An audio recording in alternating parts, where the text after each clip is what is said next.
2026 বিশ্বকাপ তো একদম নাকের ডগায়, আর আমাদের CR7 ভক্তরা এখন আশায় বুক বেঁধে আসেন। এবার তোরা মানুষ হ, রোনালদো ভাইকে একটা বিশ্বকাপ এনে দে। তা চিলির বিপক্ষে এই প্রীতি ম্যাচে রোনালদো ভাই তো শুরু থেকেই মাঠে ছিলেন, কিন্তু প্রথমার্ধে পুরো 45 মিনিট কি হলো জানেন?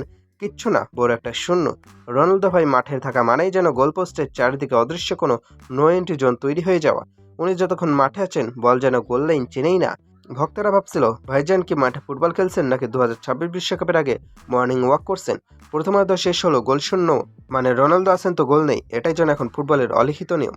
গোল তো হলোই না, উল্টো প্রথমার্ধের ঠিক শেষ মুহূর্তে মানে 45+1 মিনিটের মাথায় মাঠ হয়ে গেল রেসলিং রিং। চিলির ফাউন্ডেস এসে পর্তুগালের হোয়াও ক্যান্সেলোকে এমন একখানা কঠিন ট্যাকেল মারলেন যে ক্যান্সেলো ভাইয়ের মেজাজ পুরো চৈত্র মাসে রোদের মতো গরম হয়ে গেল। ক্যান্সেলো তেড়ে উঠতেই দুই দলের প্লেয়াররা ভাবলো, আরে ফুটবল তো রোনালদো ভাই একাই খেলতে পারছে না, চলুন আমরা একটু ফ্রি স্টাইল কুস্তি লড়ি।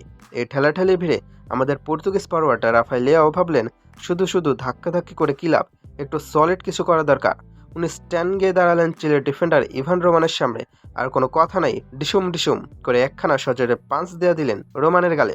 রেফারি দূর থেকে এই মহাজাগতিক ঘুষি দেখে পকেট থেকে লাল কার্ড বের করে লেও আর রোমান দুজনকেই বললেন, আপনাদের ফুটবল খেলার দরকার নাই, ড্রেসিং রুমে গিয়ে বাকি বক্সিংটুকু শেষ করে আসুন। দুজনেই লাল কার্ড খেয়ে মাঠের বাইরে। এবার আসুন আসল নাটকে। বিরতির পর কোচ রবার্তো মার্টিনেজ পর্তুগালের কোচ ভাবলেন, রোনালদো ভাইকে মাঠে রেখে তো লাভ হচ্ছে না, ওনাকে একটু সাইড বেঞ্চে গরম করতে পাঠাই। 46 মিনিটে রোনালদো ভাইকে তুলে নামানো হলো গঞ্জালো গেদেসকে, আর তাতেই ম্যাজিক। রোনালদো মাঠ থেকে বের হয়ে ড্রেসিং রুমে গিয়ে চুলে জেল দেওয়া শুরু করতে না করতে ম্যাচের 57তম মিনিটেই বদলি প্লেয়ার গেদেস চিলির জলে বল জড়িয়ে দিলেন 1-0। কি বুঝলেন? রোনালদো মাঠে 45 মিনিট ধরে দাঁড়িয়ে যা করতে পারেন না, ওনার বদলি এসে মাত্র 11 মিনিটেই তা করে দেখালো। রোনালদো ভক্তরা তখন টিভির সামনে বসে কপালে হাত দিয়ে ভাবছে, হাইরে ভাইজান, তুমি মাঠে থাকলে কেন যে গোল হতে চায় না, আর তুমি সরলেই কেন পর্তুগাল বুলেট গতিতে ছোটে। পর্তুগালের তাণ্ডব কিন্তু এখানে থামেনি। ম্যাচের 74তম মিনিটে আমাদের ব্রুনো ফার্নান্দেজ এসে চেলসির কফিনে দ্বিতীয় পেরেকটি পুঁতে দিলেন। স্কোরলাইন 2-0। 10 জনের দল নিয়েও পর্তুগাল তখন উঠছে। কারণটা কি?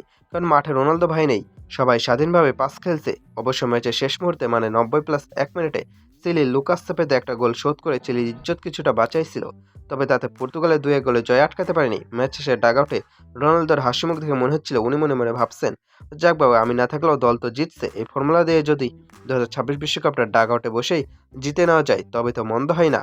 আমার তো শুধু এই বিশ্বকাপের মেডেলটাই দরকার। তো শেষ পর্যন্ত কি দাঁড়ালো? রোনালদোকে ছাড়া পর্তুগাল গোলও করতে পারে, ম্যাচও জিততে পারে, কিন্তু ফুটবল বিশ্বে এখনো সবচেয়ে বড় প্রশ্ন, বিশ্বকাপের মূল পর্বে কি পর্তুগালকে গোল করতে হলে রোনালদোকে বেঞ্চে বসিয়ে রাখতে হবে? আর আমাদের বক্সার রাফায়েল লিয়াও যে লাল কার্ড খেলেন, ওনার ওপর যদি বড় নিষেধাজ্ঞা আসে, তবে রোনালদো ভাই ওই অধরা বিশ্বকাপ ট্রফি ছাড়ার স্বপ্ন কি এবারও ডাগআউটে বসেই কেঁদে কেটে শেষ হবে? আপনাদের কি মনে হয়, রোনালদো মাঠে থাকলে আসলে কি পর্তুগাল গোল করা ক্ষমতা কমে যায়?